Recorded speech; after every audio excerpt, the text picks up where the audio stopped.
There's a particular kind of tiredness that sleep doesn't fix. It's the tiredness of always going last, of being the one who bends, who waits, who makes room for everyone else's needs, and quietly folds their own into a corner where no one has to see them. You've probably carried it for years, this low, background exhaustion that comes not from doing too much, but from doing too much for everyone except yourself. And then, one day, something shifts. Maybe it's a small moment. You agree to something again.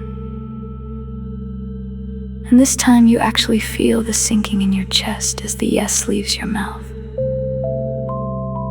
Or you catch yourself about to swallow a need again, to keep someone else comfortable. And for the first time you notice how automatic it's become. Or you simply wake up one ordinary morning and realize,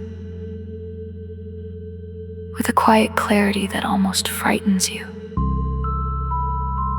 that you cannot keep doing this, that you cannot keep abandoning yourself to hold everything together. That moment, that's what this reflection is about. Not a dramatic rebellion, not becoming someone who stops caring. Just the beginning of a quiet, honest question you may never have let yourself ask. What about me? Maybe you recognize the shape of it in the ordinary details of your days. The way you can spend an entire conversation asking about someone else's life, and realize afterward that no one asked about yours, and that you didn't mind because you're not even sure what you'd have said. The way you reflexively scan a room to check that everyone is comfortable before it occurs to you to check whether you are. The way you've gotten so good at knowing what other people need that you've become a stranger to what you need yourself. If that question has started to surface in you, gently and persistently,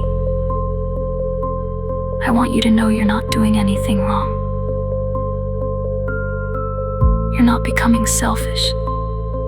Something in you is simply refusing, at last, to keep disappearing. And I'd like to walk with you through what happens next. Through the guilt and the uncertainty, yes, but also through everything on the other side of them. Why choosing yourself can feel like a betrayal. Let's start with the strangest part, because almost everyone who begins this journey runs into it. When you first start choosing yourself, it doesn't feel like freedom. It feels like doing something wrong. You make a decision that's good for you. You protect an evening. You decline something that would drain you. You finally say the thing you actually feel.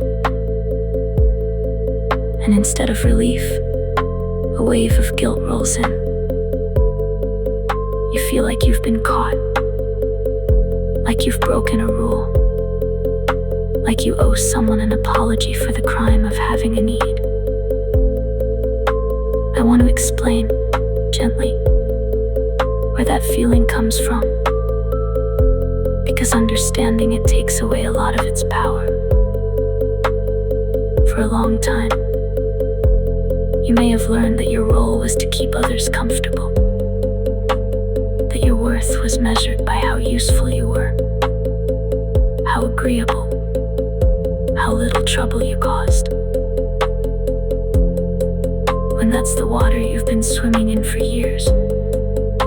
Putting yourself into the equation feels not just unfamiliar, but wrong. Because it goes against everything you trained yourself to do. So the guilt isn't a sign that you're being selfish. It's a sign that you're doing something new. It's the discomfort of a person stepping outside a role they've played so long it started to feel like who they were.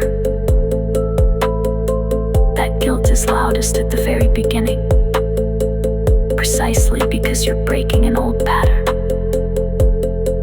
And it fades, slowly, every time you honor yourself and watch the world fail to fall apart. Have you noticed how much easier it is to give to others than to give to yourself? How you'd never dream of letting a friend run themselves into the ground, the way you let yourself. That gap between the compassion you offer everyone else and the compassion you withhold from yourself is exactly what you're beginning to close.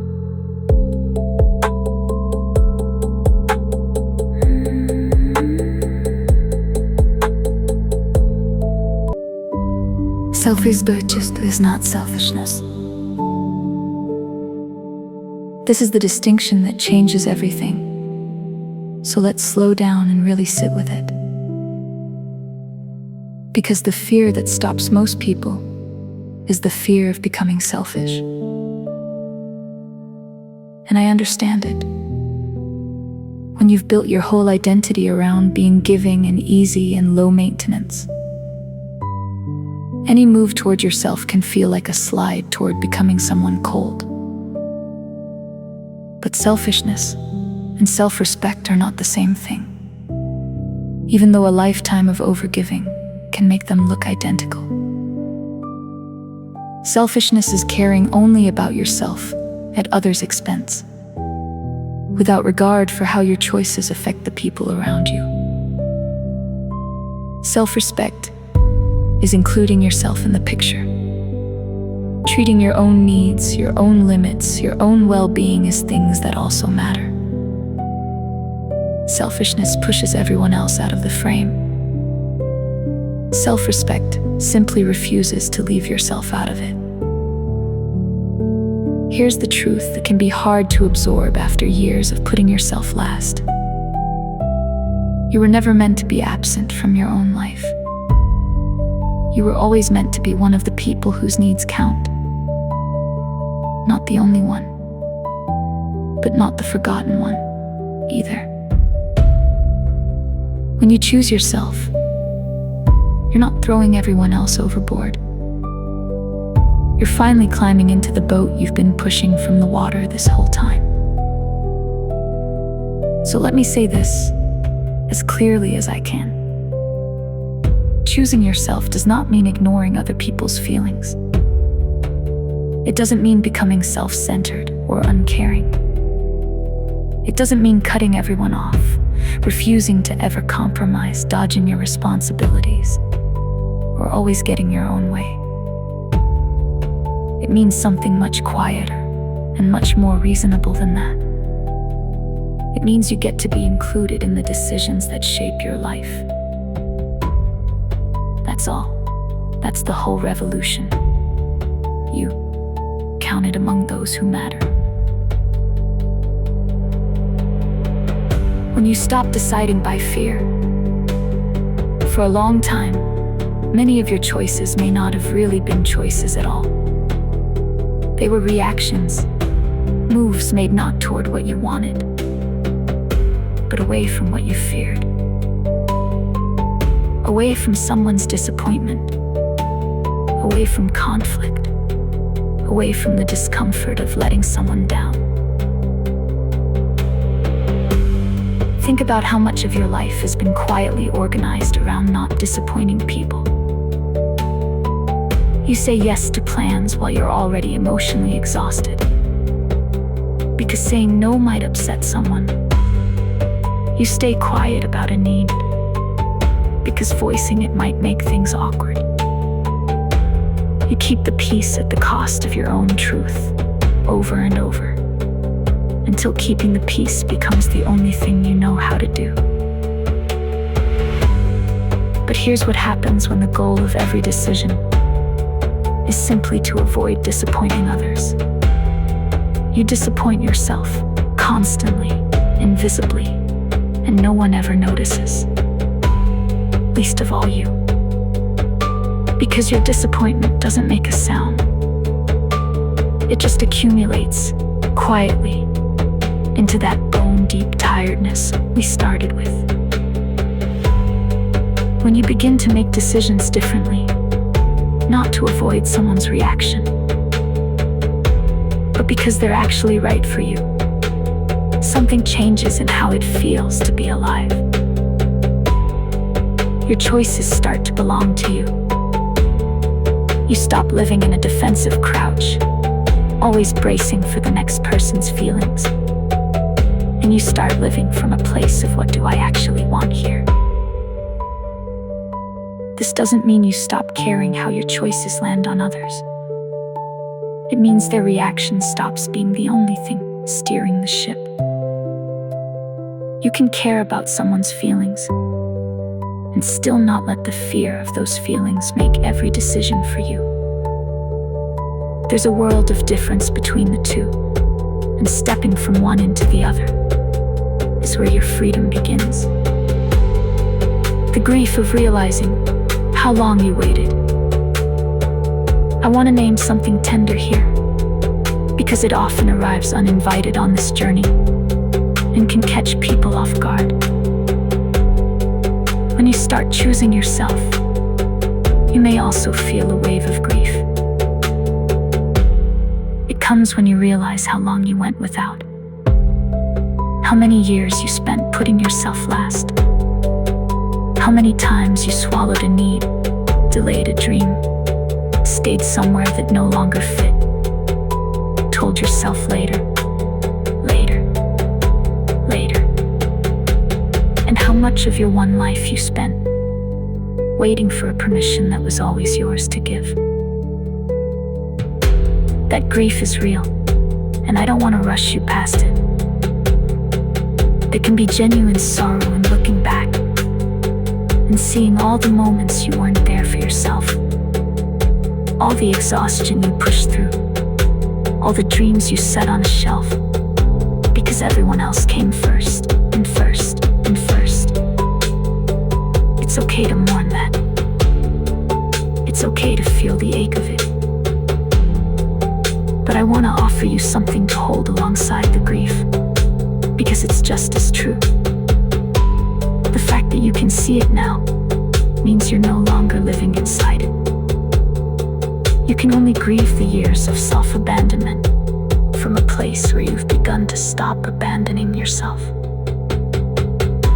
The sadness is real, but it's the sadness of someone waking up. And waking up, however late it feels, is not too late. It's the opposite of too late. You didn't fail all those years. You were doing the best you could with what you knew, surviving the way you learned to survive. And now you know something new. So let the grief move through you, and then let it become fuel, not for regret, but for the fierce, tender promise that you will not keep doing this to yourself. That from here, you're coming with you.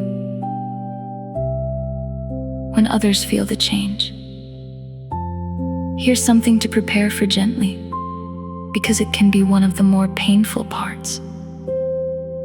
When you begin to change, some of the people around you may not welcome it. When you've been reliably self-sacrificing for years, the people in your life build their expectations on that. They come to count on your yes, on your flexibility, on your habit of putting yourself last. So when you start protecting your time, voicing your needs, making choices that include yourself, it can genuinely surprise them. Some will be glad for you. Some will feel unsettled, because a dynamic that worked well for them is shifting. And some may push back, not necessarily because they're cruel, but because your change asks something of them too. I want to be careful and fair here. This isn't a story about bad people who never deserved you. Most of the people in your life care about you. But even people who love us can struggle when our growth disrupts something familiar.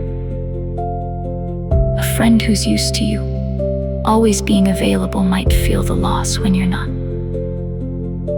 Someone who relied on you to smooth everything over might not know what to do when you stop. This is human, and it doesn't make them villains or make you wrong. What it does mean is that you may go through a tender, awkward stretch where the old patterns don't fit and the new ones haven't settled. Some relationships will stretch and grow and become more honest for it. A few might loosen. That's a real loss, and you're allowed to feel it. But underneath it all is a quiet truth worth holding. A relationship that required your constant self-abandonment to survive was already asking more than any relationship should. You're allowed to become someone people have to get to know again. And the ones who stay for the real, you are worth more than a crowd who only stayed for the version that disappeared. Learning to trust yourself again.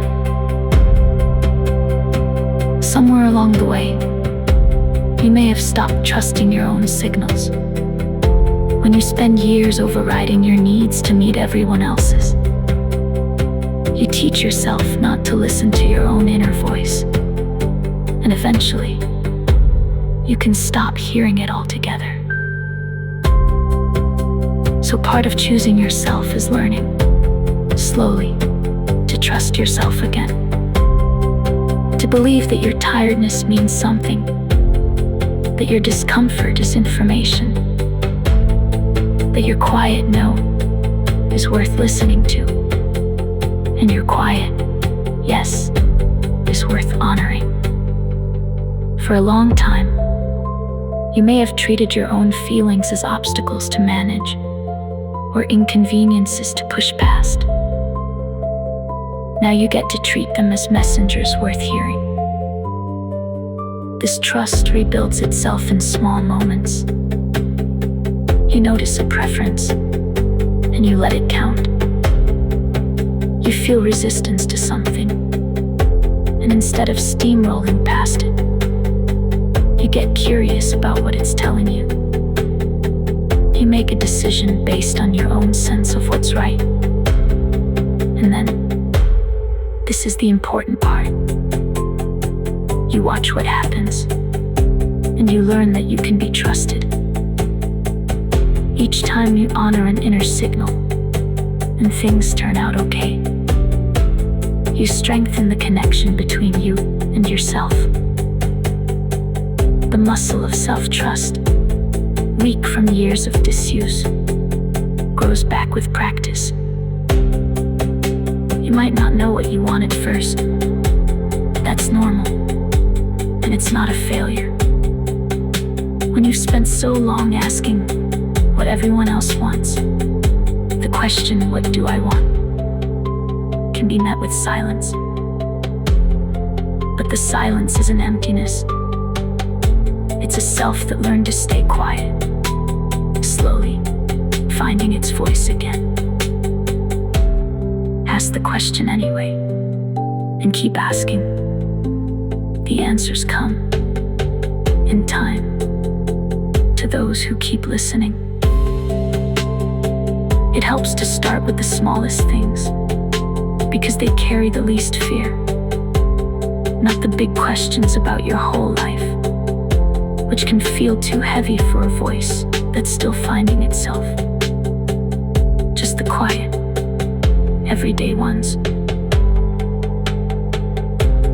What would you actually like to eat if you weren't just choosing what's easiest for everyone?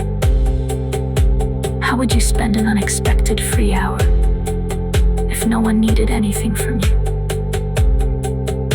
Which small comforts have you been denying yourself out of pure habit?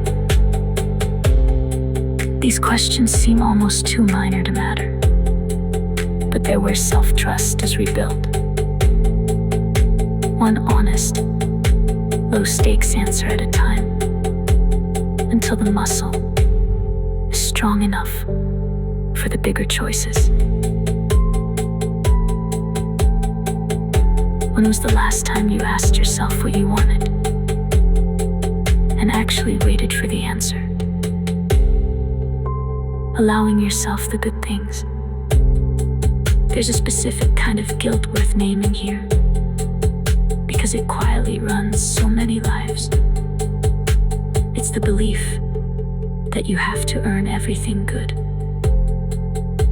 that rest must be deserved, that peace must be justified, that joy is something you're allowed only after every task is finished and everyone is taken care of, which of course is never. So you say yes to more when you're already depleted. You skip the rest you desperately need. You let the dream keep waiting because it feels indulgent to want something just for yourself. And when you do finally allow yourself something good, an afternoon off, a quiet pleasure, an opportunity that's simply nice, the guilt arrives almost immediately, whispering that you should be doing something more useful, that you haven't earned this. I want to gently challenge that whole framework, because it's costing you your life in small daily increments. You do not have to earn your right to rest. You do not have to justify your peace. Joy is not a reward for productivity. It's part of being alive, and it was always meant to be yours, not as a prize you win, but as something you're simply allowed to have. Choosing a peaceful opportunity, even when others don't understand it. Letting yourself enjoy something without first proving you deserve it. Protecting your time, not because you've earned the right, but because your time is yours. Following a dream that everyone else finds impractical, because it matters to you, and that's reason enough. These aren't indulgences. They're what it looks like to be a full participant in your own existence. You're allowed to want things. You're allowed to have good things. You're allowed to rest before you're finished, to enjoy before you've earned, to choose peace, even when it doesn't make sense to anyone but you. How this changes the way you love. Here's something that surprises many people on this path. They expect that choosing themselves will cost them their relationships, that becoming more honest will push people away. But often, the opposite happens.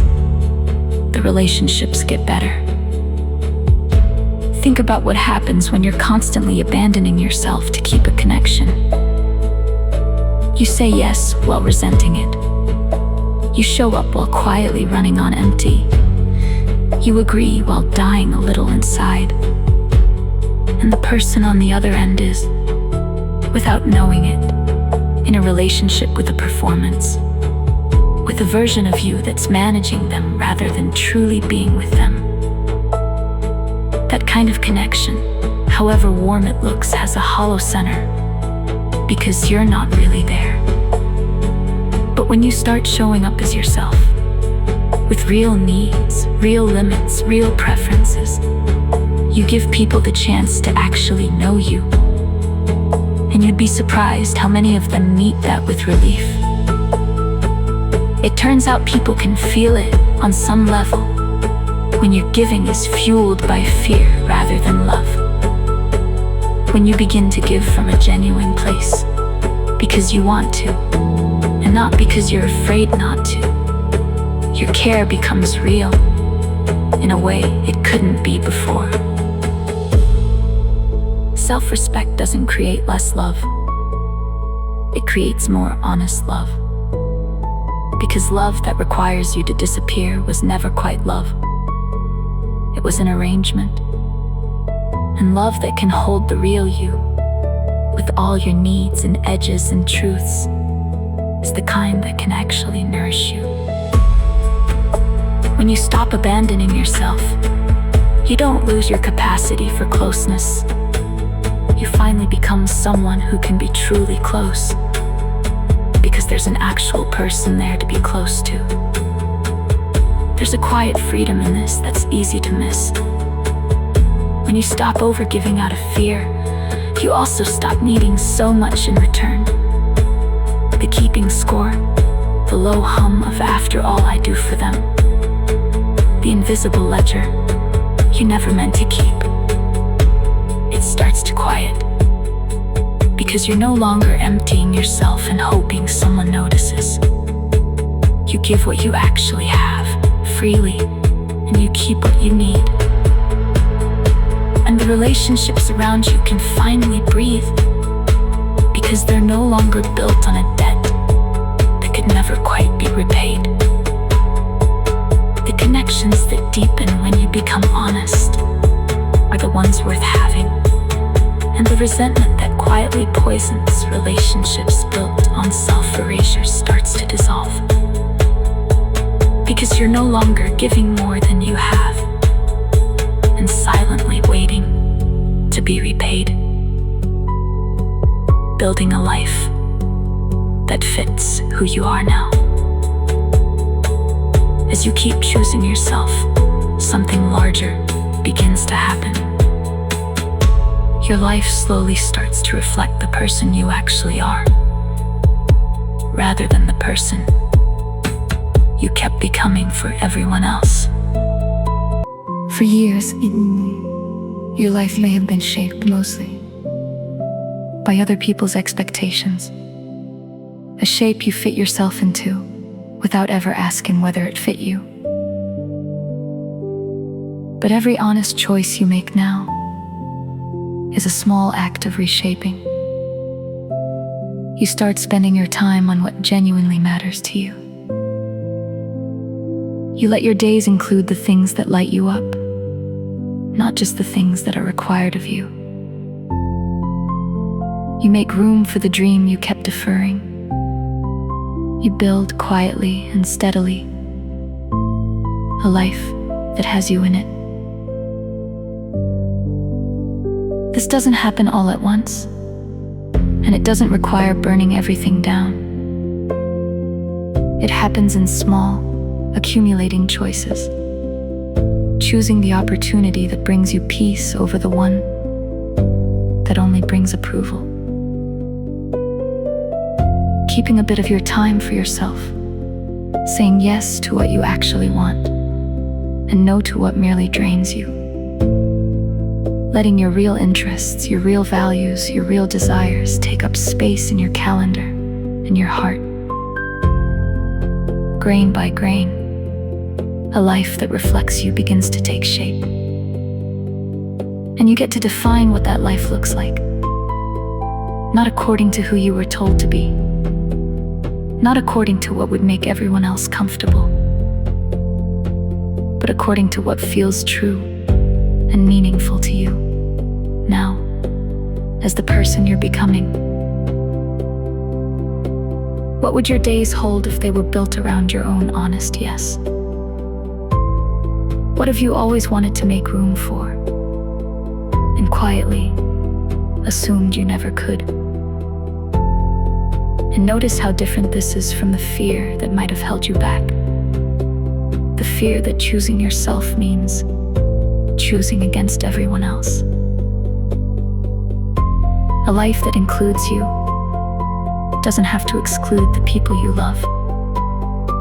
You can build days that hold both your dream and your relationships, both your rest and your generosity, both your peace and your presence for others. It was never a matter of you or them. It was only ever a matter of remembering to count yourself among the people your life is meant to serve. You can start making room now, not someday, when everyone else is finally handled. Now, a little at a time, in the ordinary decisions that make up a life. Becoming the author of your own story. So let's return to the question we began with. What happens when you finally choose yourself? At first, as we've seen, it can feel like guilt and uncertainty, and the ache of unfamiliar ground. But if you stay with it, if you keep gently choosing yourself, even when it's uncomfortable, what it leads to is something you may have been missing for a very long time. The feeling of being an active participant in your own life, rather than a spectator to it. For so long, you may have felt like life was something that happened to you. A series of obligations to meet, needs to manage, people to keep comfortable. But choosing yourself moves you from the passenger seat into the driver's seat of your own existence. You stop merely reacting and start actually deciding. You stop asking only what does everyone else need from me, and begin also asking, what do I want to build, to become, to experience while I'm here? This is where the tiredness we started with finally begins to lift. Not because your life gets easier, but because it becomes yours. There's a particular kind of energy that returns when you're no longer spending all of yourself on everyone else. A clarity, a lightness, a sense of coming home to a self you'd nearly forgotten.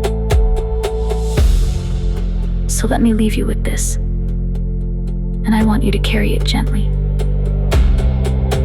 Choosing yourself is not abandoning others.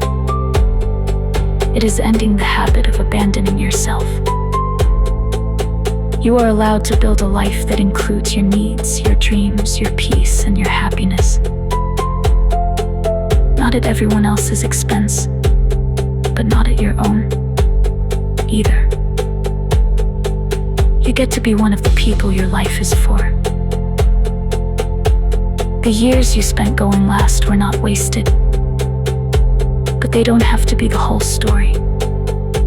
From here, you get to write differently. You get to be present for your own life, to want things and pursue them, to rest and enjoy and choose, to love honestly and be loved as you truly are. You are allowed to come with you now. And the person waiting on the other side of all that guilt, the one who's rested, honest, and fully present in their own life, that person has been waiting a long time to meet you. Take your time getting there. There's no rush. But do begin, because you're worth choosing. And you always were. If this reflection reached something in you, I'd love for you to stay. Subscribe to The Healing Voice for weekly 30-minute reflections like this one.